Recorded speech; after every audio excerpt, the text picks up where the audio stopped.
كل ما واحد يخرج من النمط يلقى كلمة واحدة تستناه: عيب. لبست حاجة متعجبونش: عيب. تكلمت بصراحة: عيب. اختار طريق مختلف: عيب. الكل جرى يحكموا عليك كأنهم يعرفوك أكثر من روحك. علاش تربينا نحكم على بعضنا بسرعة؟ علاش كل ما واحد يعبر عن روحه نهرسوه بكلمة عيب؟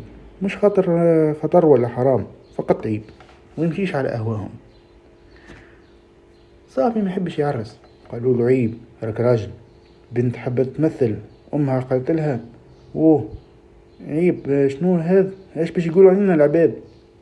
شاب قال ما يحبش يخدم خدمة يكرهها، جاوبوه: عيب، خمم في العباد مش في روحك.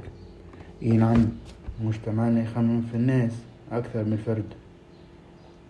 أهم من صحتك النفسية نظرة الجار، أهم من مستقبلك كلام العائلة، أهم من السعادة شنو باش يقولوا العباد.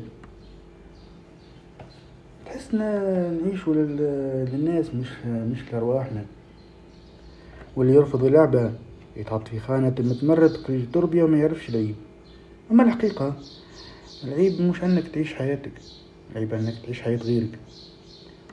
القناة هذه ضد العيب اللي يمنعنا من الحلم، ضد العيب اللي يخنق الحرية، ضد العيب اللي نحطوه على لسانات صغيراتنا قبل ما نعلموهم كيف يكونوا بشر.